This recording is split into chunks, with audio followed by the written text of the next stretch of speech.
Hello friends, welcome to our channel. இன்றைக்கி வீடியோவில் என்ன பார்க்க போகிறோம் அப்படின்னு பார்த்தீங்கன்னா, நம்மளுடைய சப்ஸ்கிரைபர் பார்த்தீங்கன்னா நிறைய பேர் நம்மளுடைய சேனலில் வர பட்ஜெட் பிளானிங்கை பார்த்துட்டு அவங்க வீட்டுக்கான பட்ஜெட்டும் கொஞ்சம் பிளான் பண்ணி கொடுங்க அப்படின்னு சொல்லிட்டு கேட்டுட்ருக்கீங்க. அப்படி இருக்கிற சமயத்தில் பார்த்தீங்க அப்படின்னா நிறைய பேர் கேட்கும் பொழுது என்னால் உடனே வந்து போஸ்ட் பண்ண முடியல. கண்டிப்பாக உங்களோட வீடியோ வந்து 1 or 2 டேஸில் வரத்துக்கு நான் முயற்சி பண்ணுறேன். அதனால் வீடியோவை தொடர்ந்து பாருங்கள், கண்டிப்பாக தொடர்ந்து சப்போர்ட் பண்ணுங்கள் அப்படின்னு கேட்டுக்கிறேன். இன்றைக்கான வீடியோவில் பார்த்தீங்கன்னா அதே மாதிரி ஒரு ஃபேமிலி வந்து அவங்களுக்கான வருமானத்துக்கு பட்ஜெட் பிளானிங்கும் அது இல்லாமல் சேவிங் பிளானிங்கும் கொடுங்க அப்படின்னு கேட்டிருந்தாங்க. அதனால் அதற்கான பட்ஜெட் பிளானிங் தான் இன்னைக்கு வீடியோவில் பார்க்க போகிறோம். வீடியோவை தொடர்ந்து பாருங்கள். அதுவும் இல்லாமல் நம்ம சேனலை பார்த்து சப்போர்ட் பண்ணிட்டு இருக்கிற உங்கள் அத்தனை பேருக்கும் என்னுடைய மனமார்ந்த நன்றிகளை தெரிவிச்சுக்கிறேன். இது வரைக்கும் நம்ம சேனலை சப்ஸ்கிரைப் பண்ணலைன்னா எனக்காக சப்ஸ்கிரைப் பண்ணிட்டு பாருங்கள். வாங்க வீடியோக்குள்ளே போவோம். இன்னைக்கான வீடியோ பார்த்தீங்க அப்படின்னா கொஞ்சம் கூடுதலான வருமானம், அதாவது 60,000 ரூபாய் அவங்களுக்கு சேலரி. அந்த 60,000 ரூபாய்க்கு எப்படி வந்து பட்ஜெட்டை பிளான் பண்ணலாம், எப்படி வந்து சேமிக்கலாம் அப்படின்னு சொல்லிட்டு ஐடியா கேட்டிருந்தாங்க. அதற்கான வீடியோ தான். இப்போ இன்கம் பார்த்தீங்க அப்படின்னா வருதுன்னா அதில் வந்து நம்ம ஃபஸ்ட்டு சேவிங்ஸ் அப்படின்னு நம்ம வந்து ஒதுக்கி வச்சிடணும்.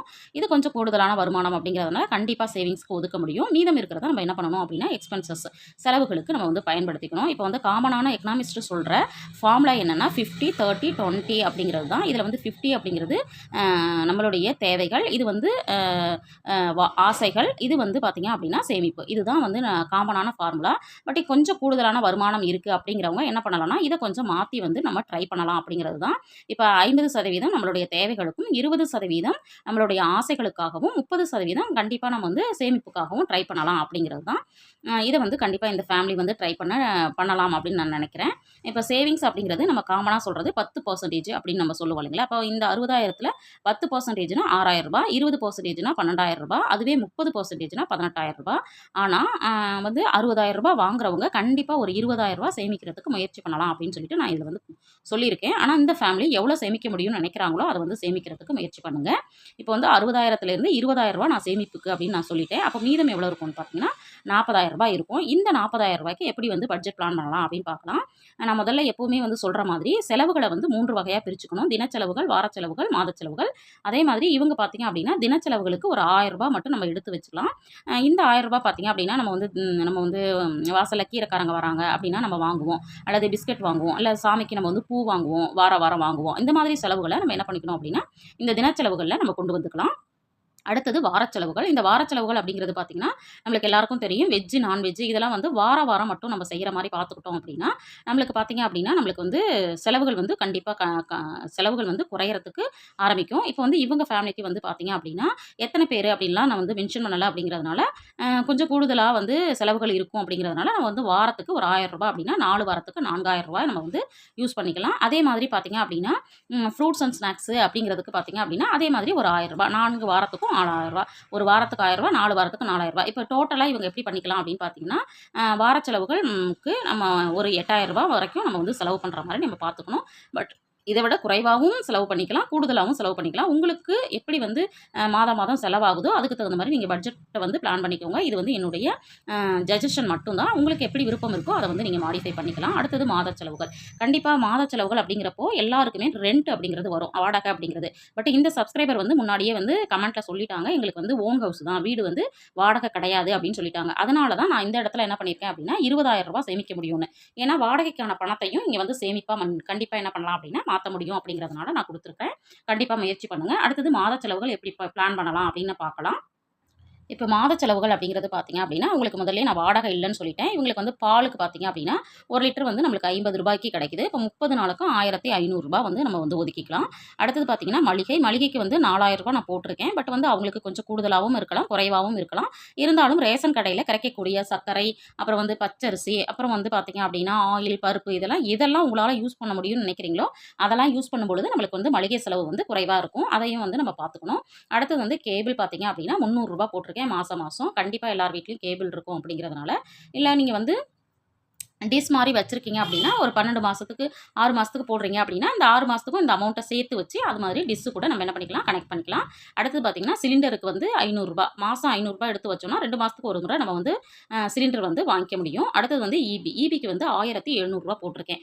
கொஞ்சம் கூடுதலான வருமானம் இருக்கவங்க வீட்டில் பார்த்திங்க அப்படின்னா மேக்ஸிமம் வந்து ஏசி வந்து வச்சுருப்பாங்க, ஏசி யூஸ் பண்ணுவாங்க.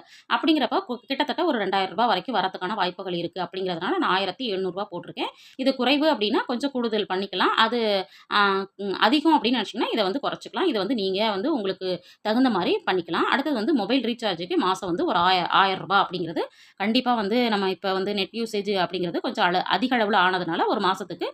1000 அப்படின்னு ஒதுக்கிக்கலாம். அடுத்தது வந்து ட்ராவல் அப்படிங்கிறது நம்ம பெட்ரோல் யூசேஜாக இருக்கலாம், அல்லது வந்து பஸ் யூஸ் பண்ணுறதா இருக்கலாம், கார் யூஸ் பண்ணுறதா இருக்கலாம். இதுக்கு வந்து ஒரு ரூ. 1000 நம்ம வந்து யூஸ் பண்ணிக்கிற மாதிரி நம்ம பார்த்துக்கலாம். அடுத்தது வந்து மெடிக்கல் எமர்ஜென்சி அப்படின்னு சொல்லிட்டு ஒரு ரூ. 1000 நம்ம வந்து ஒதுக்கி வச்சுக்கணும். இப்போ டோட்டலாக பார்த்தீங்க அப்படின்னா 11,000க்கு நான் போட்டிருக்கேன். நீங்கள் கேட்கலாம் மாத செலவுகள் அப்படிங்கிறது எப்படிங்க 11,000க்குள்ளே நம்ம வந்து பண்ண முடியும் அப்படின்னு சொல்லிட்டு, கண்டிப்பாக எங்கள் வீட்டில் பார்த்தீங்க அப்படின்னா 10லேருந்து 11,000க்குள்ளே தான் நம்ம வந்து, அதாவது வாடகை இல்லாமல் 10லேருந்து 11,000 இருந்துச்சு அப்படின்னா எங்களுடைய ஒரு மாதத்திற்கான செலவுகள் வந்து அதுக்குள்ளேயே வந்து யூஸ் பண்ணுற மாதிரி தான் நாங்கள் பழகியிருக்கோம். அதனால தான் நான் வந்து இதை வந்து மென்ஷன் பண்ணியிருக்கிறேன். இந்த மாதிரி வந்து இந்த 10,000 11,000 வச்சு நான் எப்படி வந்து அந்த மாதத்தை வந்து ஃபுல்லாகவே டென்ஷன் இல்லாமல் பண்ணுறேன் அப்படிங்கிறத வந்து ஆல்ரெடி நான் வந்து நிறைய வீடியோஸில் வந்து உங்களோட ஷேர் பண்ணிட்டு தான் வந்துட்டுருக்கேன். அதுக்கு நான் பண்ணுற ஒரே ஒரு டிப்பு பார்த்தீங்க அப்படின்னா, இந்த மாதிரி நான் வந்து கவர் சிஸ்டம் ஃபாலோ பண்ணிட்டுருக்கேன்.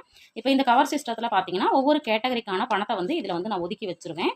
இது பார்த்தீங்கன்னா பெட்ரோலு, அடுத்தது பார்த்தீங்க அப்படின்னா மொபைலு இப்படின்னு சொல்லிட்டு நான் என்ன பண்ணியிருக்கேன்னா, ஒவ்வொன்றும் நான் வந்து இதில் நோட் பண்ணி அதற்கான பட்ஜெட்டுக்கான அமௌண்ட்டை வந்து நான் பார்த்தீங்கன்னா, இதில் வந்து மெடிக்கல் இந்த மாதிரி நான் வந்து நோட் பண்ணி வச்சுருப்பேன். எமர்ஜென்சி அப்படின்னு சொல்லிட்டு.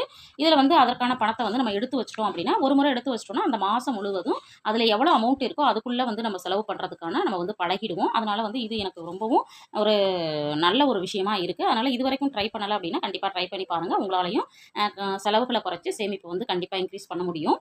இந்த மாதிரி நம்ம வந்து 11,000க்குள்ளே வந்து பட்ஜெட் போட்டுக்கலாம். இப்போ பார்த்தீங்க அப்படின்னா மீதம் எவ்வளோ இருக்குது அப்படிங்கிறத நம்ம பார்க்கலாம். இப்போ பார்த்தீங்கன்னா டோட்டலாக நம்மளுக்கு வந்து தினச்செலவுகளுக்கு ரூ. 1000 அடுத்தது பார்த்தீங்கன்னா ரூ. 8,000 அப்படிங்கிறது வார செலவுகளுக்கு, ரூ. 11,000 அப்படிங்கிறது நம்மளுக்கு வந்து மாத செலவுகளுக்கு. அப்போ நம்மளுக்கு இங்கே எவ்வளோ செலவாகுதுன்னா வெறும் ரூ. 30,000 தான் செலவாயிருக்கு. ரூ. 30,000 அப்படிங்கிறது 50% வந்து நம்ம செலவுகளை கண்ட்ரோலுக்கு கொண்டு வந்துட்டோம். மீதம் வந்து எவ்வளோனா ரூ. 20,000 நம்ம வந்து சேமிப்புக்கு அப்படின்னு சொல்லிட்டு நம்ம ஒதுக்கிட்டோம். இப்போ 30, 20, 50,000 ஆயிடுச்சு இல்லைங்களா? மீதம் ஒரு ரூ. 10,000 இருக்கும். இந்த ரூ. 10,000 நம்ம வந்து கண்டிப்பாக இந்த ரூ. 20,000 இருக்கு இல்லைங்களா? இதை வந்து எப்படி பிரிக்கணும் பார்த்தீங்கன்னா, கண்டிப்பாக இன்சூரன்ஸ் வந்து கண்டிப்பாக போடுற மாதிரி பார்த்துக்கணும். அதே மாதிரி நகை சீட்டு வந்து போடுறது, அப்புறம் பிபிஎஃப் அக்கௌண்ட் வந்து ஓப்பன் பண்ணி அதில் சேமிக்கிறது, செல்வ மகள் சேமிப்பு திட்டம் வாய்ப்பு இருந்துச்சுன்னா செய்யலாம். அதே மாதிரி மியூச்சுவல் ஃபண்டில் வந்து எஸ்ஐபி அப்படிங்கிறது போடணும். அடுத்தது பார்த்தீங்க அப்படின்னா எஸ்டபிள்ஜிபி அப்படிங்கிறது ஒரு குறிப்பிட்ட வருஷத்துக்கு அப்புறம் நம்மளுக்கு வந்து பென்ஷன் மாதிரி வரணும் அப்படின்னா இந்த எஸ்டபிள்ஜிபியில் நீங்கள் வந்து போடுறதுக்கு முயற்சி பண்ணுங்கள். அது இல்லாமல் எஃப்டி ஃபிக்ஸட் டெபாசிட்டில் கொஞ்சம் அமௌண்ட் போடலாம். அதே ஆர்டியில் வந்து போடலாம். எஸ்பி அக்கௌண்ட் ஓப்பன் பண்ணி அதுலேயும் போடலாம். இப்போ இந்த 20,000 எப்படியெல்லாம் எவ்வளோ பிரித்து சேமிக்கணுமோ உங்களுக்கு உங்கள் ஃபேமிலிக்கு எவ்வளோ நீடு இருக்கோ அதுக்கு தகுந்த மாதிரி கண்டிப்பாக இந்த சேமிப்பை கண்டிப்பாக இதில் இருக்கிற எல்லா சேமிப்புகளும் பண்ணுற மாதிரி முயற்சி பண்ணுங்கள். அடுத்தது வந்து இப்போ நம்மளுக்கு மீதம் ஒரு ரூ. 10,000 இருக்குன்னு சொன்னோம் இல்லைங்களா? இதை வந்து வான்ஸுக்குன்னு வச்சுக்கணும். வான்ஸ் அப்படிங்கிறது நம்மளுடைய ஆசைகள். ஒரு மொபைல் ஃபோன் வாங்கணும், இல்லை ட்ரெஸ் வாங்கணும், வீக்கெண்டில் வெளியில் போகணும், வீட்டுக்கு தேவையான பொருட்கள் வாங்கணும். இந்த விஷயங்களுக்கெல்லாம் ஒரு ரூ. 10,000 இவங்க வந்து ஒதுக்கலாம் அப்படின்னு சொல்லிட்டு நான் வந்து சொல்லியிருக்கேன். இப்போ வந்து ஒரு 6 மந்த் ஒன்ஸ் வந்து நம்ம வந்து குலதெய்வ கோயிலுக்கு போகணும்னு நினைக்கலாம், அல்லது வந்து ஃபேமிலியாக டூர் போகணும்னு நினைக்கலாம். இந்த மாதிரி நம்மளுடைய ஆசைகளுக்காக ஒரு ரூ. 10,000 ஒதுக்கிக்கலாம் அப்படின்னு சொல்லியிருக்கிறேன். இது வந்து எனக்கு தெரிஞ்ச விஷயத்தை நான் வந்து உங்களோட ஷேர் பண்ணியிருக்கிறேன். பட் இது இல்லாமல் வேறு மாதிரி ஏதாவது பிளான் இருக்குது, பார்க்குற வியூவர்ஸ்க்கு சொல்லணும் விருப்பம் இருக்குன்னா கண்டிப்பாக கமெண்ட்டில் சொல்லுங்கள். இப்போ இந்த சப்ஸ்கிரைபருக்கு அது கொஞ்சம் மோட்டிவேட்டிங்காகவும் கொஞ்சம் யூஸ்ஃபுல்லாகவும் இருக்கும். எனக்கு தெரிஞ்ச விஷயத்தை இதில் வந்து நான் ஷேர் பண்ணியிருக்கேன். இந்த பட்ஜெட் பிளானிங் எப்படி இருந்துச்சு அப்படிங்கிறத கண்டிப்பாக இந்த சப்ஸ்கிரைபர் பார்த்தீங்க அப்படின்னா கண்டிப்பாக எனக்கு வந்து கமெண்ட்டில் சொல்லுங்கள்.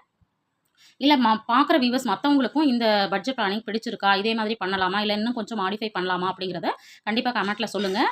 இந்த வீடியோவில் சொன்ன விஷயங்கள் உங்களுக்கு யூஸ்ஃபுல்லாக இருந்திருக்கும் அப்படின்னு நினைக்கிறேன். வீடியோ பிடிச்சிருந்தா லைக் பண்ணுங்கள், ஷேர் பண்ணுங்கள், கமெண்ட் பண்ணுங்கள். மறக்காமல் நம்ம சேனலை சப்ஸ்கிரைப் பண்ணி வச்சுட்டு பாருங்கள். தேங்க்ஸ் ஃபார் வாட்சிங்.